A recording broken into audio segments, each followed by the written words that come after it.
مسجد پر بھائی مسجد پر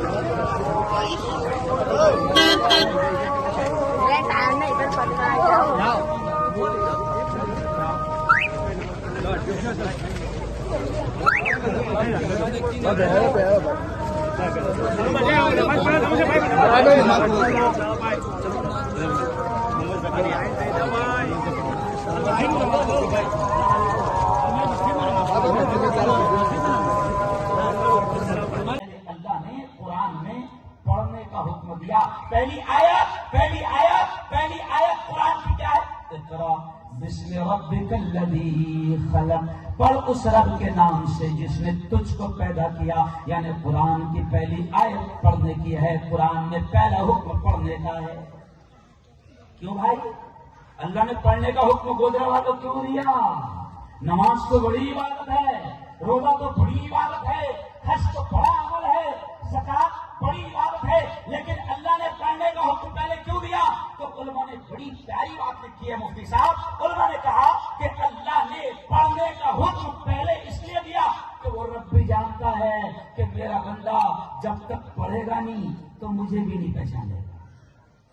پڑھے گا تو جانے گا مالک کون ہے، پڑھے گا تو جانے گا خالق کون ہے، پڑھے گا تو جانے گا زندگی دینے والا کون ہے، پڑھے گا تو جانے گا موت کس کے ہاتھ میں ہے، پڑھے گا تو جانے گا نفع کس کے ہاتھ میں ہے، پڑھے گا تو جانے گا یہ کائنات کا پورا سسٹم اور پورا نظام کس کے ہاتھ میں ہے.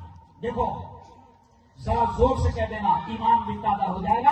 اور دعوت و تبلیغ کے پاکیزہ مشن کے ذریعے سے ایمان پر محنت کروائی جاتی ہے. تھوڑا زور سے کہہ دینا اللہ اللہ، اللہ بھی خوش ہو جائے گا. کہ دیکھو زندگی کس کے ہاتھ ہے؟ زور سے بولو اللہ. زور سے، زندگی کس کے ہاتھ؟ اللہ. موت کس کے ہاتھ؟ اللہ.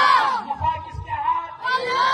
نقصان کس کے ہاتھ؟ اللہ. یہ ہواؤں کو کون چلاتا ہے؟ اللہ.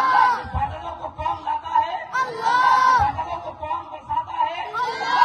کائنات کا سارا سسٹم اور پورا نظام کس کے ہاتھ میں ہے؟ اللہ. سب کس کے ہاتھ میں؟ اللہ. تو جب سب اللہ کے ہاتھ میں تو ان چوروں کے ہاتھ میں کیا ہے؟ تو اللہ نے پڑھنے کا بھی حکم پہلے کیوں دیا مفتی صاحب؟ کہ میں کہتا ہوں، علماء کہتے ہیں کہ اللہ نے پڑھنے کا حکم اس لیے پہلے دیا کہ وہ مالک جانتا ہے کہ جب تک میرا بندہ، جب تک میری بندی پڑھے گے نہیں مجھے بھی نہیں پہچانے. تو اللہ نے پڑھنے کا حکم دیا. اور پھر کتنی پیاری بات ان بچوں نے کہی، قرآن کو پڑھو، صاحب ایمان کو بناؤ. لیکن بچوں نے شعر میں بڑی پیاری بات کہی، MBA کرو. کیوں بھائی؟ BA کرو، MA کرو، انجینئر بنو، لائر بنو، پروفیسر بنو، ڈاکٹر بنو، پولیس والا بنو، کمشنر بنو. ہمارے قائد حضرت مولانا اشرف مدینہ دلی میں ابھی ایک جملہ نہیں جائے گی،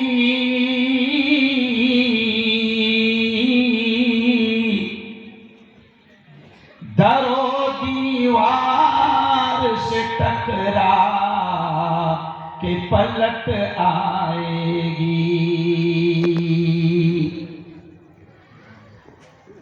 ابھی موقع ہے، کرو ان اندھیروں کا علاج،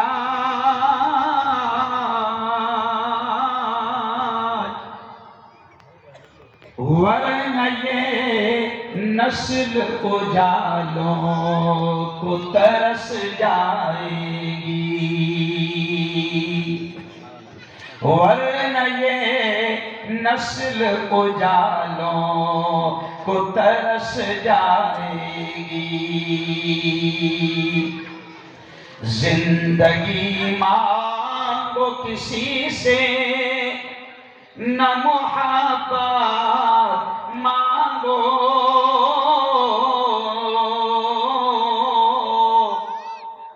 تخت مانگو نہ کوئی تاج و حکومت مانگو. جھوٹی دنیا ہے یہ، دنیا کی نہ شہرت مانگو.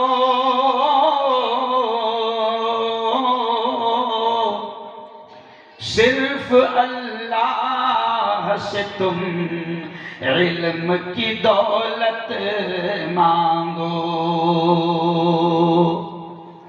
علم انسان کو انسان بنا دیتا ہے،